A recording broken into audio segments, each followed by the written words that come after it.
Hello, my name is Leah Musha, a reporter here at the West Bend Standard, and today I have with me John Hilton O'Brien, the Executive Director of Parents for Choice, an Alberta-based advocacy organization dedicated to informing parents of Alberta's education system. So today, obviously, the big issue is the teacher strike, which just began yesterday, October 6th. So yeah, that's mostly what we're going to be talking about. He's obviously an expert on this subject, so we're just going to get straight into the topic. So thank you very much for joining us, John, today. Thank you, Leah. Yeah, very nice for you to be here. So the first question I have for you is very general. Is this strike about pay, or is this about something else? The strike is about a lot of things, but, it's all about the numbers, really. The Alberta government's budget is just short of $80 billion. It's running a deficit of $6.5 billion. And that's a bit of a problem. Now, education is roughly a $10 billion spend. That's our annual budget for it, 9.6, I think, plus capital spending of $2.6 billion. Now, what's going on with the teachers? Well, the latest offer from the government is 12% of new salary over 4 years. They're talking about hiring 3,000 new teachers, which I presume is over and above the amount that our population will increase, and 1,500 new EAs. Our population has risen by 17% over the last 6 years, so it's short spending, relatively speaking, to our population growth. But there's not much we can do about that. What we can do is build a lot of new classrooms. And to that end, the government has proposed massive new spending, $8.6 billion of new capital spending, so that we can get the schools in place for our public schools to have enough space to hire still more teachers to keep our classroom sizes reasonable. Mm-hmm. Now, that's going to cost us $2.6 billion. That's the offer to the teachers, is $2.6 billion, plus the $8.6 billion. Well, that's going to add $11.2 billion to our deficit of 6.5. So you can understand that the government is offering what they're offering, and they're fairly unlikely to budge farther than that. And there's reason. The numbers tell the whole story here. Mm-hmm.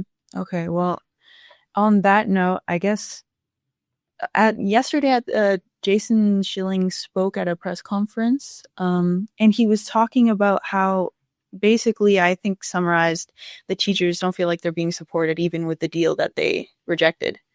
So I guess you were talking mostly about the financial stuff, but what are they thinking when they're saying they're not supported? Well, teachers are very worried about difficulties in classrooms, right?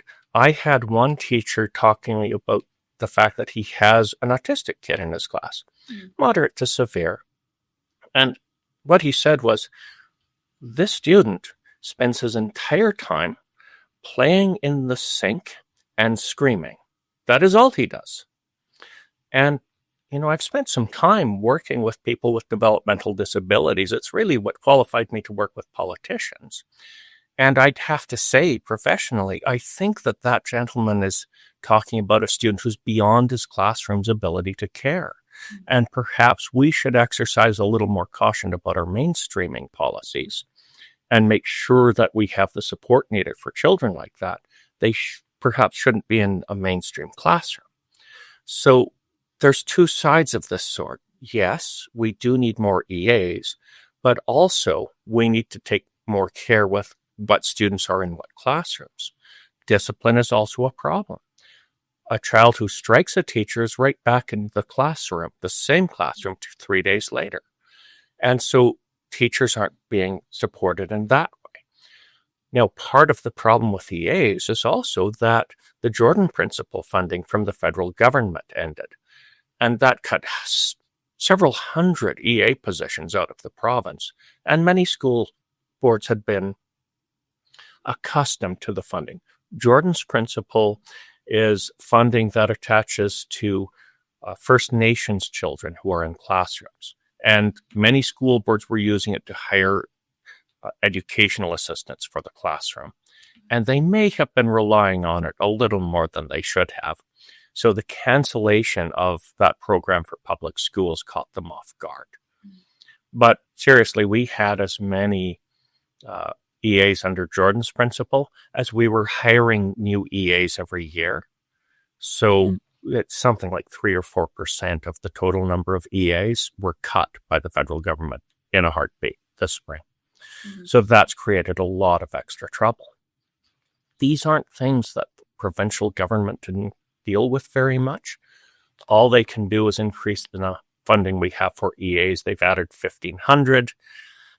Well, that almost keeps pace with growth, but we're growing so fast because of our immigration policies nationally that it's a problem. But there's another place where teachers might not feel supported, and they're feeling it today very much. You see, the Alberta Teachers Association does not have a strike fund. The strike pay they're getting, and again, I'm coming back to the numbers, strike pay is 0. And this is shocking. Why is it happening that way? Well, the special emergency fund that the ATA would normally be taking strike funds out of is only $19 million.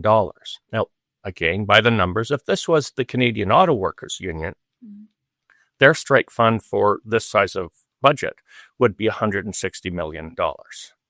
So we're looking at a strike fund that's roughly 10% of the size that a well-functioning union would maintain.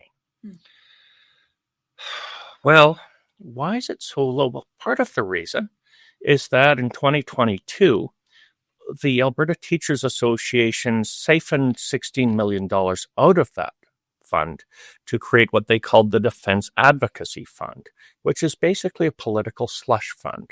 They plan to use it for intervention in politics. They plan to use it for lawsuits, whatever they can do. And that's why there's only $19 million in what should be the strike fund. And the ATA has advised teachers that they're not going to use their strike fund, their special emergency fund, for strike pay. Instead, they're spending it on advertising. I'm seeing lawn signs. And of course, ATA's favored candidates can put those lawn signs right beside their own lawn signs.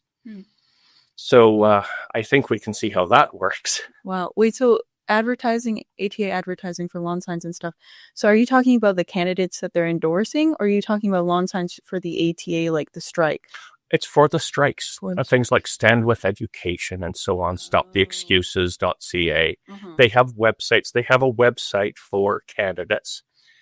And it's not entirely clear whether they're endorsing candidates, but they do have a website for candidates that candidates can put their information on, which is tantamount to an endorsement. And they also produced a very, very professional campaign strategy book. It's weighty. It would do the UCP or NDP parties very proud, and it carefully explains to ATA locals how they should get involved in politics. And there's some arguments about the legality of that, but the truth is that in 2021, the ATA spent $1.1 million as a third-party advertiser. Not directly, admittedly. Also in Calgary, Calgary's future was funded by the Canadian Union of Public Employees. And those guys spent close to $2 million. They endorsed every seat on council and the entire public school board, and 6 out of 7 of their candidates won. So the unions won and control the Calgary Public School Board. There's no denying that, really. Edmonton Labour Council did a similar thing with Edmonton, but we don't see the money there so much. They got 5 out of the 8 candidates they put up, which was enough to control Edmonton Public. Between those two boards, that's $2.5 billion in funding they control. Wow. So the prize is really worth the pursuit for them. Now, this year, the government has attempted to tamp down spending on third-party advertising. They say you can only put $5,000 into it by any organization or person, and the total spend for the province is only around 50 cents per person. So they can only spend about $2.5 million this year. Mm-hmm. Maybe $3 million if you count pre-writ spending. But there's a little caveat about the donation. You see, as long as they made the donation before the first Monday of May, then they could have put any amount they wanted into a third-party advertising fund. Okay. And we know that the ATA has that money put aside, and we know that the strike fund isn't being used for strike pay. Oh. So it does seem possible that the ATA may have put some money into a third-party advertiser. We won't know until this election is over, possibly not for months. Okay. So that would explain the sheer intensity of their advertising right now. Wow, okay. As well as the professional materials they prepared. So you're talking about like what they're spending, what they should be spending on like for a strike to compensate the teachers instead, but they're not. So why? I'm kind of confused a bit as to like why did the teachers, like 90% of the members, rejected the vote for like to agree to the deal with the government if they knew they weren't going to get pay, like they weren't supported by the union. I don't believe most teachers realized that there wasn't any strike pay. Really? I'm pretty sure people were flat-footed. Most of the teachers that I've spoken to were absolutely shocked when I told them there was no strike pay. This was not common knowledge. And they didn't inform the teachers at all before, like, they were rejected? Oh, there was a memo, but you had to go onto the ATA website, and it was a little bit buried. And, of course, when you belong to an association and they send you a lot of emails, especially over the summer, a lot of that's going into your spam folder, or it's coming while you're on vacation and you're not going to get around to that. It's just buried in your inbox. So I can understand why teachers would not realize that. And along with that, the ATA's communications to teachers for 2 years have all been about we're going to strike. So everyone expected a strike. Okay, yeah. And then, almost 1 in 3 teachers is not actually a classroom teacher. They're in administration, right? And that's going to be a problem for them. Yeah, there's 55,000 ATA members. 41,000 of them are active. 8,000 or so are substitute teachers, although they also vote on the strike vote thing. So they're not directly connected. But there's only 29,000 or so classrooms in Alberta by the numbers. So that means there's 12 or 13,000 people who are active members of the ATA who are actually administrators. And those folks tend to have more education than the rest of teachers. And they may have a little more time and they get to go to school, and they would be the primary advocates for a strike because they're more concerned with ideology naturally because they have the academic background. So there's a lot ideologically pushing ordinary teachers to vote yes to strike, even if they're not sure it's a great idea. There's so much pressure on them. Wow, okay. Well, on that note as well, I just have another question about the compensation they were going to get by the government, which they rejected, which was the 12% over 4 years. So, especially like you said, the amount of money the government would be spending on the deal if they had agreed to it. It's already like, what do you say, 11 billion or something? Oh, it would be 2.6 billion. 2.6, okay. That's in effect, the government's offer to the ATA. Okay. Now, I've come out in print in the Western Standard supporting increasing pay for teachers. And let me explain where I got to that position from. Okay. There are 735,000 students in union schools, okay? There's about 87,000 K that are out in charter, public, and private schools, a number that's increasing, which should concern us, especially since when we look at the wait lists, it looks like a quarter of the population has either left the public system or are trying to leave. There's a massive loss of public confidence in the public schools, and people are, as they say, voting with their feet. But what we're really seeing here out of those numbers is if there's 29,000 classrooms, that means we're approaching $350,000 per classroom as a total cost. And that's not including in the capital spending. That's a lot of money per classroom. But what shocks me is the average teacher is only paid $85,000 of that. If you told me that you were running a service organization or service company where you only paid your main frontline staff a quarter of your budget, I would be knocking on your door in the morning demanding that you allow me to invest because you're clearly making a lot of money. So the government has to ask, well, where's the money going? And my point to the government is, well, salaries for classroom teachers are the smallest part of the problem. You can afford to bump them.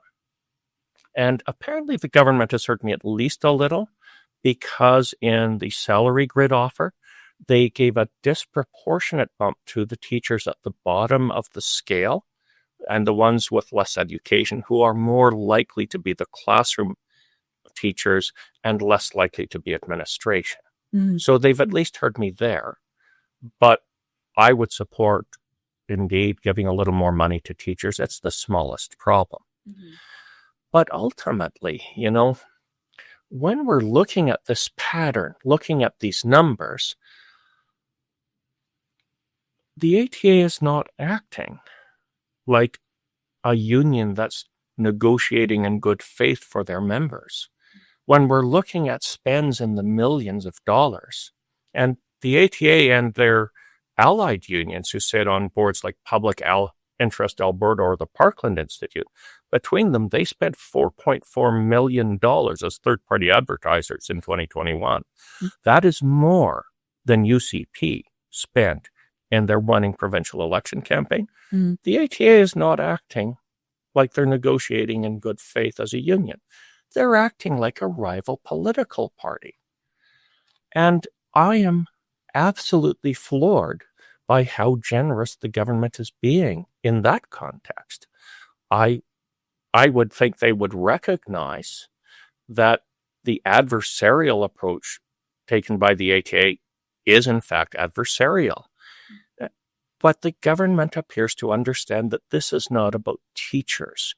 The people who have the adversarial relationship are the people at the top of the union, the officers that teachers elected.